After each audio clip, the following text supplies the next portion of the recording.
para a população é a questão da segurança pública. O que nós estamos vendo são pequenos furtos, pequenos roubos, mas estamos vendo também um aumento de violência, aumento do risco à vida. E agressões e tentativas de assassinato e assassinatos que não são resultados de ações marginais, digamos assim. Cidadãos de bem, com muitas posses, tomando para si uma justiça sem justiça. Na verdade, é pura violência. Como é que fica essa ideia de segurança pública com esse tipo de mentalidade que está na sociedade? Professor, assim como na economia, a gente passou vários anos com essa questão da violência sendo inclusive propagandeada por figuras oficiais, né? Inclusive ex-presidentes da República.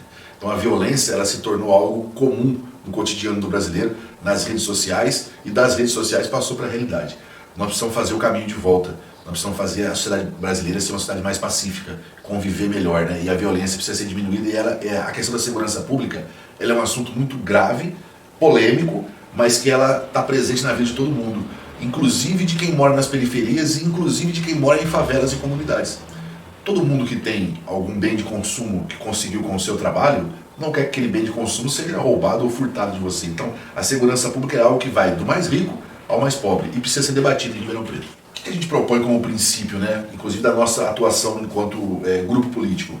Que Ribeirão Preto tenha, através de um grande diálogo que envolva a sociedade, que envolva a polícia militar, que envolva a polícia civil, que envolva a própria prefeitura, e esse debate crie uma política de segurança pública municipal, que tenha, ao meu ver, se eu participar de um debate como esse, eu vou defender um princípio de segurança cidadã, preventiva e humanizada.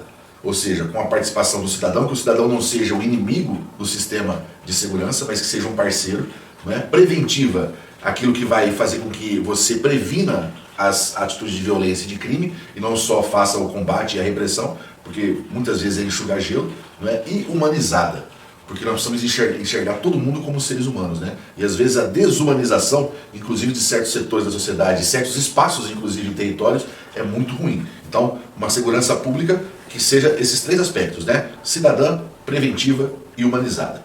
E aí cada um com o seu papel, né?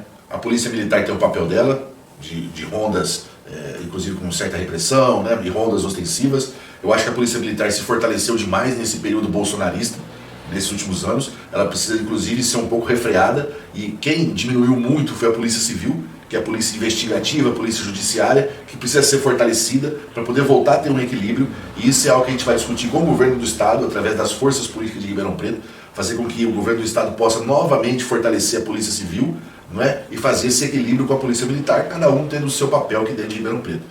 E aí nesse equilíbrio entre polícia militar e polícia civil, você vem com a inteligência, os setores de inteligência, né? Para você poder fazer inclusive a segurança preventiva. Porque um dos grandes problemas da violência é o crime organizado. E o crime organizado ele não está organizado só na favela, só na comunidade, ele está organizado também em bairros ricos.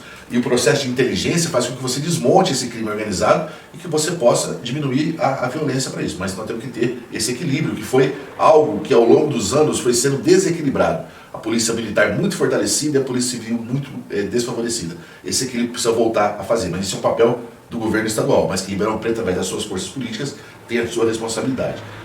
A questão da polícia, né, da guarda civil metropolitana, né, nós temos que ter um papel importante nessa questão de cidadania e prevenção. Qual é o papel da guarda, na minha visão?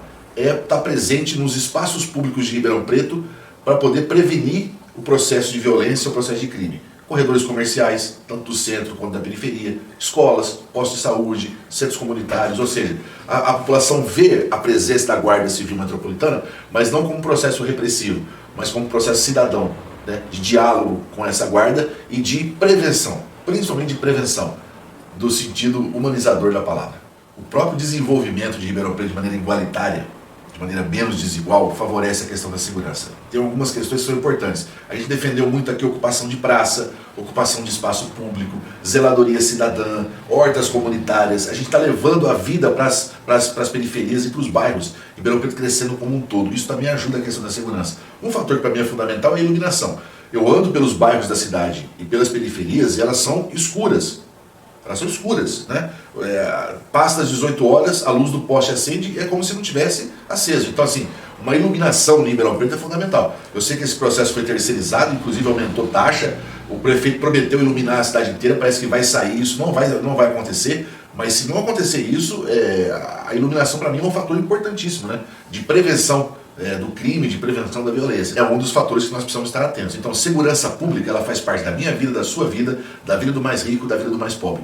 E ela precisa sim ser discutida em Ribeirão Preto.